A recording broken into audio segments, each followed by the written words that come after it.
जय हिंद साथियों, अभी तक ज्योग्राफी में हम लोगों ने पढ़ा प्रचलित पवनों के बारे में। जो स्थायी पवनें होती हैं हमेशा एक दिशा निश्चित तय होती है, जिंदगी भर वो ताउम्र हमेशा वहीं चलेंगी जब तक कि वो वायुदाब पेटियाँ रहेंगी। लेकिन अब नंबर आया था स्थानीय पवनों के बारे में। स्थानीय पवन मतलब ये बात हो रही है स्थान विशेष में चलने वाली पवनें, जैसे कि लू जो पाकिस्तान से भारत और कहीं आपको यूरोप अमेरिका में तो नहीं दिखाई देती।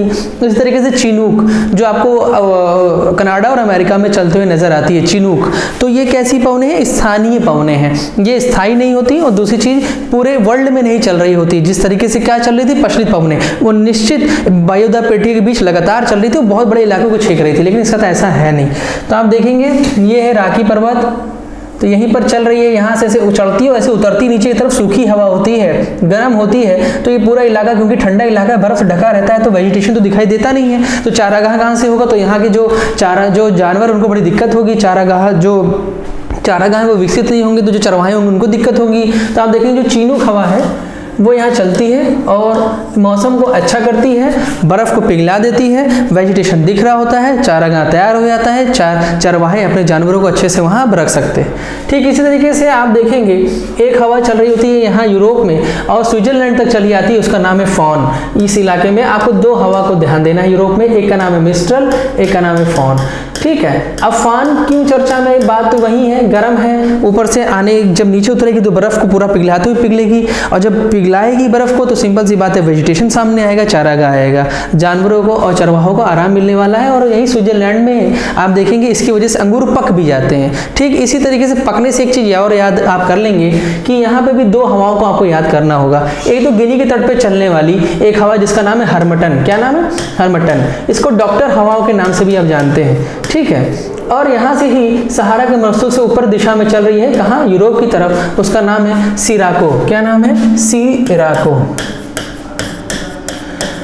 ये जब पहुंचती है मिस्र में तो आप देखेंगे इसका नाम कुछ और भी होता है। इसको यही हवा को मिस्र में कहते हैं खमसिन। क्या कहते हैं? खमसिन।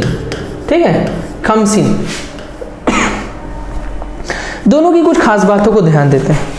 और उसके पहले आपको एक चीज और, हाँ क्या? लू। लेकिन देखिए सिराको नाम की हवा जब यहाँ से चल रही होती है, ठीक आगे जाती है तो यहाँ धूल को कैप्चर करती है। अब जब धूल को कैप्चर करेगी तो यहाँ जल भी है, जल भी भूमध्य सागर में इसको मिलता है और आकर के इटली में टकराएगी। जब इटली में टकराएगी तो आप देखेंगे ब्लड रेन भी कहा जाता है इसे। ब्लड रेन क्यों? क्योंकि वो रेड बालू पहले से मिली थी, वर्षा होने वाली है तो लाल होने वाली है। ऊपर से ये इटली में जो रसदार फल है, मेडिटेरियन सी में जितने भी इस इलाके में जो फल वाली पेटी है वहाँ पर रसदार फल जो होंगे वो पकेंगे, विकास करेंगे, वो हवा है सिराको की वजह से। और जब ये मिस्र पहुंचती है तो उसका नाम क्या हो जाता है? खमसिन हो जाता है। अब मैं आपसे कहना चाहूंगा हर्मटन के बारे में। देखिए इसको डॉक्टर हवा क्यों कहते हैं, कारण समझिएगा। ये पूरा इलाका 0 डिग्री के पास का इलाका है। देख रहे हैं 0 डिग्री बीच से गई हुई, तो 0 डिग्री के बीच का इलाका है और समुद्र के किनारे है, तो जलवाष्प हमेशा मौजूद होता है। ह्यूमिडिटी, देखिए एक शब्द मैं ले रहा हूँ, ह्यूमिडिटी, आर्द्रता यहाँ बहुत ज्यादा होती है। क्या ज्यादा होती है? आर्द्रता, ह्यूमिडिटी। अब मैं आर्द्रता भी समझाता हूँ क्या होता है। ये 3 तरीके की होती है, एक निरपेक्ष होती है, एक एब्सोल्यूट होती है।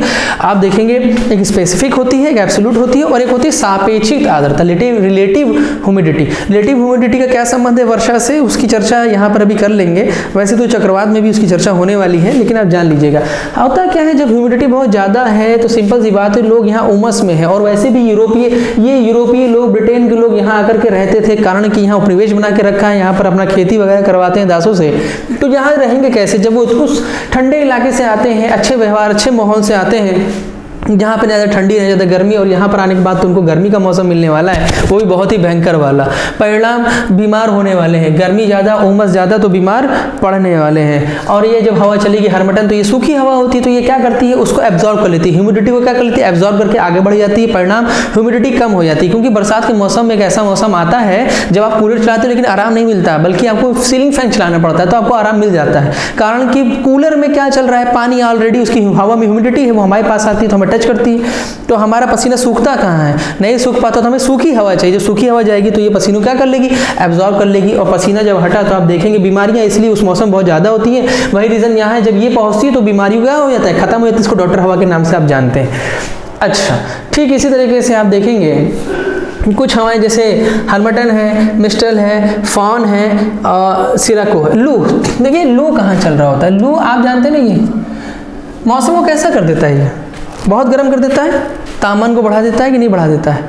देखिए लू चलती है ना भारत में गर्मियों में खूब कायदे से, तो ये लू ये इतने इलाके पाकिस्तान में भी चलती है वो लू। अच्छा, कुछ खास मौसम में चलना है उसने, कुछ खास दूरियों पे चलना है, जैसे कि मैंने कहा ये स्थानीय पवन है। ऐसे ही आप देखेंगे एक नॉर्वेस्टर चलती है न्यूजीलैंड पर, न्यूजीलैंड पे चल रही है नॉर्वेस्टर, न्यूजीलैंड में क्या चल रही है? नॉर्वेस्टर। और इसी तरीके से यहाँ पर चलती है ब्रेक फील्डर के नाम से, उसको आप जानते हैं, यहाँ पे भी चल रही है ब्रेक फील्डर। ये कैसी हवाएं हैं? कभी कभी आपसे मिलान के लिए पूछेगा तो ये स्थानीय हवाएं हैं, ठीक है। मिलान के लिए पूछेगा तो आप आसानी से इसको बता दीजिए कि हाँ ये ऐसे ऐसे, ठीक। इसी तरीके से आपसे मैदान भी पूछ लेता है, जैसे यहाँ पे प्रेरी का मैदान, यहाँ पे पंपास का मैदान, यहाँ पर विल्ड का मैदान, यहाँ पर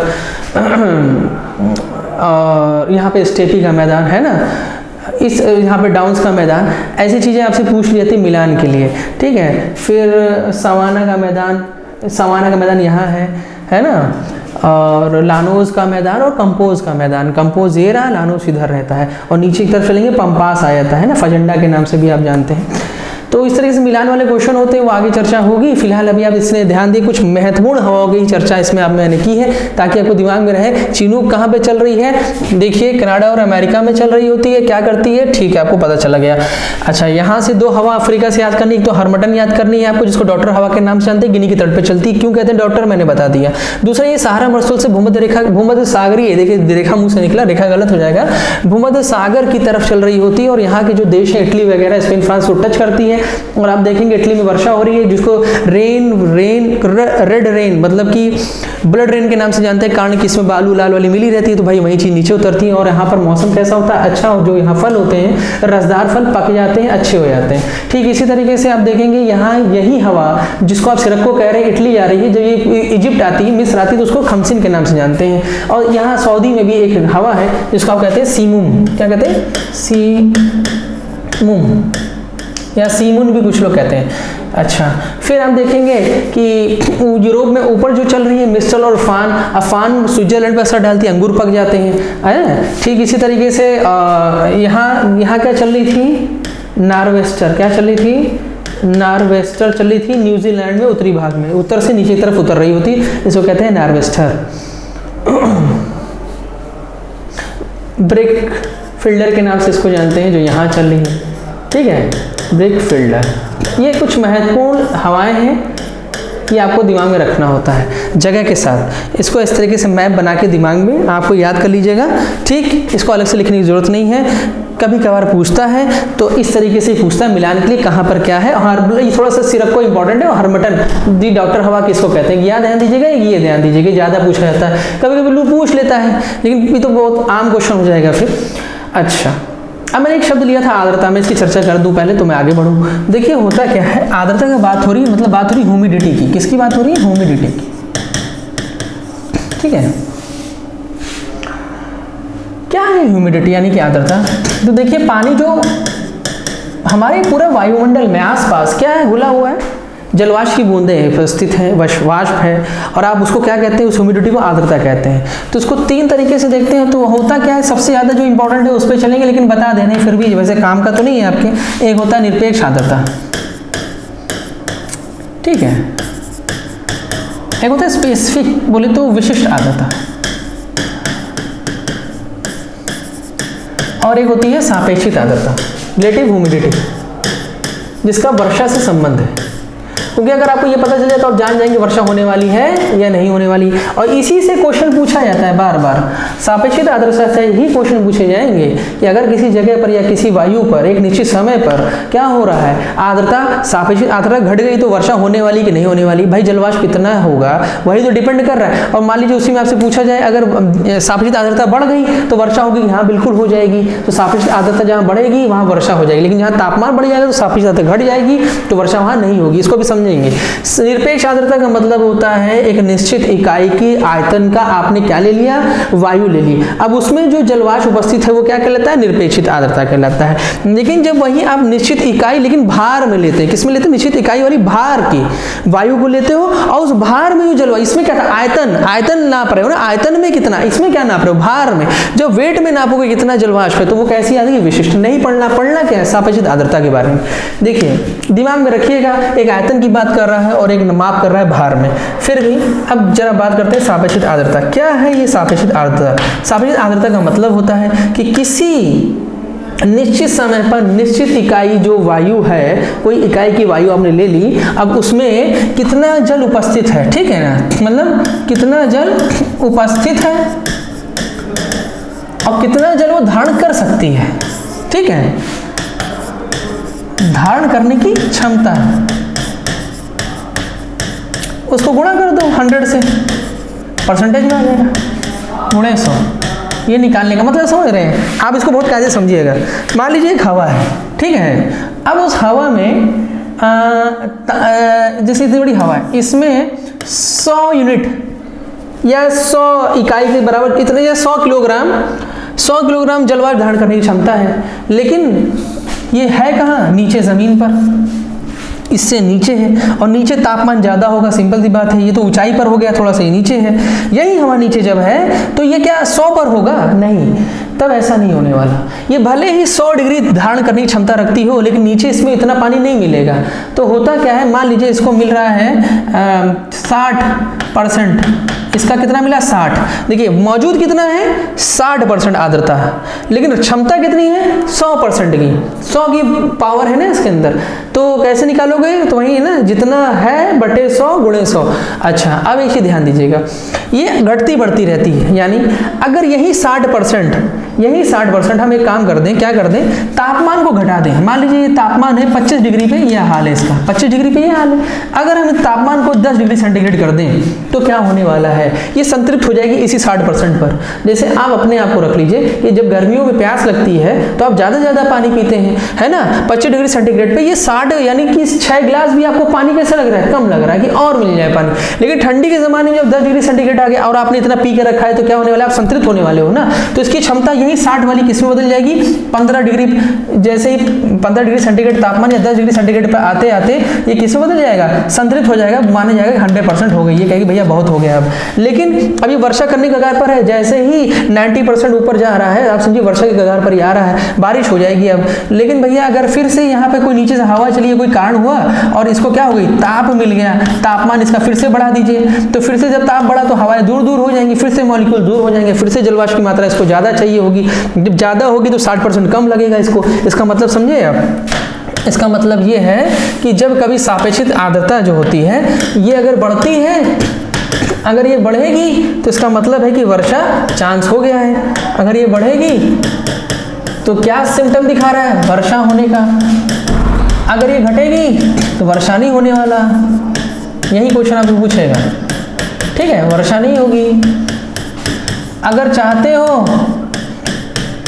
ये इस घटी हुई सापेक्षिक आर्द्रता को भी वर्षा करा दी जाए तो तापमान कम कर दो, घटे हुए आर्द्रता में ही संतृप्त हो जाएगी और उसके लिए वो 100% बन जाएगा, जो उसके अंदर है 60% है वही बन जाएगा और वर्षा हो जाएगी। लेकिन 100% है उसमें और आप चाहते हो वर्षा ना हो, तापमान बढ़ा दो उसका, अब उसके अंदर और ज्यादा क्षमता आ गई, अब वो संतृप्त कहाँ है? मान लीजिए 100 गिलास पानी पी के बैठी है, अब इसका तापमान आपने बढ़ा दिया तो इसको तो और पानी चाहिए ना, तो वर्षा थोड़ी करेगी, तो और पानी दो, तो सापेक्षिक आर्द्रता बढ़ गई ना, उसकी धारण करने की क्षमता बढ़ जाएगी उसकी, तो और पानी चाहिए, वर्षा नहीं होने वाली। ये क्वेश्चन आपका सापेक्षिक आर्द्रता से। अब मैंने आपसे एक चीज बोली, मैदान। देखिए होता क्या है, क्वेश्चन आपसे पूछ लिए जाते हैं इस चीजें। इसी में क्वेश्चन है, देखिए जैसे आप वन की तरफ चलेंगे ना, ऐसे ये भी होता है। 0 डिग्री के पास आएंगे तो विषुवतरेखीय वन होंगे, है ना, 0 डिग्री के पास आएंगे तो विषुवतरेखीय होंगे। और ये क्योंकि गर्म रहता है यहाँ तापमान, वर्षा ज़्यादा होने वाली संवहनी धाराएं चलती है, परिणाम है कि यहाँ सूर्य तप भी ज़्यादा होता है इन इलाकों में। साथ साथ में आप देखेंगे क्या ज़्यादा होता है भैया, वेजिटेशन भी ज़्यादा हो, क्योंकि वर्षा भी होती है, ह्यूमस भी ज़्यादा होता है। तो लंबे ऊंचे वृक्ष होने वाले, सदाबहारी वृक्ष होने वाले। लेकिन इससे थोड़ा सा ऊपर नीचे जब होना आप शुरू होंगे तो उष्णकटिबंधीय अब सदाबहारी वन नहीं होंगे, यहाँ तो सदाबहारी वन है। सदाबहार का मतलब है हमेशा यहाँ आपको हरियाली मिलेगी इस जंगल में, ठीक है। पतझड़ जैसा असर नहीं देखने को मिलता पतझड़ का यहाँ पर आपको, ठीक। और आपको कैसे देखने को मिल रहा है? सदाबहार, हमेशा सदाबहारी है। और आप देखेंगे कई तरीके के पेड़ पौधे होंगे। क्यों? कारण है कि कोई भी चीज, भाई एक ऐसा देश है जहां पर एक कमजोर आदमी है, ज़्यादा दिमाग उसके पास है नहीं, या मान लीजिए पढ़ाई लिखाई में वो ज़्यादा अच्छा है नहीं, या बहुत ज़्यादा टेक्निकल वो है नहीं, लेकिन वो देश बहुत डेवलप कंट्री है, तो वहाँ की सरकार कहती है ऐसा है 50,000 रुपये महीना तुम हमसे लो बेरोजगारी भत्ता, चाहे तुम काम करो चाहे तुम ना करो। अब देखिए कंडीशन क्या है उस देश की। और एक देश है वहाँ पर क्या होता है कि वहाँ संसाधन बहुत कम है, बहुत टेक्निकल लोग रह सकते हैं, वहाँ पर अच्छी अच्छी बुद्धि के लोग हैं, लेकिन उनको पढ़ाई नहीं मिल पा रही है। जब साधन ही नहीं मिल पा रहा तो क्या विकास कर पाएंगे? नहीं कर पाएंगे। लेकिन एक देश देख रहे हैं इस तरीके का देश, जैसे मैंने पहला उदाहरण दिया, तो होगा क्या, जो पहले वाले देश की मैंने कंडीशन बताई, ऐसे लोग हमेशा कैसे होंगे, ये आपको बहुत खाते पीते हष्ट-पुष्ट तरीके से, लेकिन पैसा पर्याप्त मिल रहा है इनको। लेकिन यहाँ पर मामला ऐसा नहीं होगा, कारण कि भले बहुत अच्छी टेक्नोलॉजी, आप दिमाग अच्छा है आपका, लेकिन आपको शिक्षा मिल ही नहीं रही है, तो आप कहाँ चले जाओगे? नीचे की तरफ। तो वैसे यहाँ पर ये कौन से देश में है भैया, छोटे मोटे भी क्वालिटी के पेड़ हो तो पर्याप्त तुम्हें यहाँ पर पानी मिलने वाला है, रोज तो पानी गिरता है, ह्यूमस मिलने वाला है यानी खाद मिलने वाली, प्लस सूर्यताप पर्याप्त मात्रा मिलने वाला है, तो आप भी विकसित करोगे भले छोटे पेड़ हो। और यहाँ पर होता है क्या है, कंपटीशन होता क्या है, कंपटीशन। पेड़ इतने ऊंचे हो जाते हैं कि नीचे मान लीजिए यहाँ कोई एक पेड़ है, यहाँ पर अभी यहाँ से उगा यहाँ तक पहुँचा है, और बाकी पेड़ इतने ऊंचे। अब सूरज की रोशनी इसको मिल नहीं रही है, तो सूरज की रोशनी नहीं मिल रही, तो उसकी आड़ में कि सूरज की रोशनी हमें भी मिल रहा है, क्या करेगा, अपने आप को लंबा करेगा। तो यहाँ के पेड़ कैसे होते हैं, लंबे होते हैं, लकड़ियाँ बहुत मजबूत और कठोर होती हैं। और आप एक चीज़ और देखेंगे, क्या देखेंगे कि यहाँ वैरायटी ऑफ डाइवर्सिटी मिलती है। डाइवर्सिटी मतलब जैव विविधता यहाँ बहुत मिलता है, मतलब अलग अलग तरीके के, थोड़ी दूरी, इतनी दूरी पे आप देखेंगे कई सारे वन, कई तरीके के पेड़ मिल जाएंगे, आम का पेड़, तरह तरह के सागौन, ये सब एक ही साथ आपको मिलने वाला। कई सारे जो क्वालिटी के इनमें जो पेड़ पाए जाते हैं वो एक साथ आपको यहाँ मिलने वाला है। मतलब आप ये मत सोचिएगा कि आप यहाँ गए, एग्जाम्पल के लिए तो रहा हूँ कि मान लीजिए गए, आप कह रहे हो कि आम का बगीचे में चलते हैं, यहाँ आपको आम का बगीचा नहीं मिलने वाला। पहली बात, आम यहाँ होता है नहीं, लेकिन फिर भी आम एग्जाम्पल के लिए आम का बगीचा यहाँ आपको नहीं मिलने वाला है। अच्छा, आम का बगीचा जब नहीं मिल रहा है तो एक ही आम का पेड़ मिला, बगल में दूसरा आम का पेड़, दूसरा किसी फल का, फिर तीसरा, तो होता क्या है, आपको आम का पेड़ ढूंढना पड़ रहा है, भैया है कहाँ, एक तो मिला दूसरा कहाँ। बगीचा जैसे यहाँ बहुत सारा मिश्रण है, ठीक है। इसी तरीके से जैव विविधता, जीवों भी बहुत तरीके के जीव यहाँ पाए जाते हैं, डाइवर्सिटी, बायोडाइवर्सिटी के नाम से आप इसको जानते हैं। तो ये इतना ज़्यादा औद्योगिक फायदा इसलिए नहीं दे पाता है, ये औद्योगिक रूप से फायदेमंद नहीं है। लेकिन थोड़ा ऊपर चलोगे तो वही है पर्णपाती वन, आर्द्र तो मिलेंगे लेकिन पर्णपाती वन मिलने लगते हैं, जिनका क्या होता है, पत्ते झड़ जाते हैं, ठीक है। मौसम जब बारिश हुई तो ठीक है, उसके बाद धूप हुई तो ये गिराना शुरू कर देते हैं, है ना। अच्छा, उसके ऊपर चलोगे तो भैया यहाँ पर आओगे, फिर ऊपर चलोगे तो टैगा है, फिर टुंड्रा है। टैगा ठंडे होते हैं, तिरकोनी वाले, और टुंड्रा और ज़्यादा ठंडा होता है, वनस्पति नाम मात्र की होती है। तो यहाँ पर टैगा, और ऊपर जाओगे तो एकदम ऊपर टुंड्रा, ठीक। इस तरीके से यहाँ पर टैगा, उसके बाद यहाँ टुंड्रा, और यहाँ पर बीच में क्या पा रहे हैं आप, पर्णपाती वन, ठीक। लेकिन ये तो वन की बात हुई। अब जरा बात करते हैं हम लोग किसकी, हम लोग बात करते हैं घासों की। घास का मैदान अगर बात करें, ऐसी जगह पर होगा, वन तो ऐसी जगह पर होता है जहां वर्षा ज्यादा होती है, लेकिन घास के मैदान ऐसी जगह पे होंगे जहां पर वर्षा कम मात्रा में, मतलब उतनी ज्यादा मात्रा में नहीं है, थोड़ा सा कम मात्रा में होगी। तो सिंपल सी बात है, ज्यादा वर्षा ज्यादा ऊंचे पेड़, कम वर्षा उससे नीचे पेड़, और कम वर्षा तो घास वगैरह पर आ गए। तो घास का मैदान भी आप यहाँ देखने को पाते हैं। क्या पाते हैं भैया घास का मैदान में, जैसे आप देखेंगे लानोस का भी मैंने नाम दिया है ना, लानोस है, कंपोज है, ठीक। जैसे यहाँ आप देखेंगे, यहाँ आप आएंगे, लानोस है, कंपोज है, कंपोज, इसको ऐसे लिख देते हैं, पूरा देख रहे हैं 0 डिग्री के पास का इलाका है, कंपोज, ठीक, लानोस, ठीक।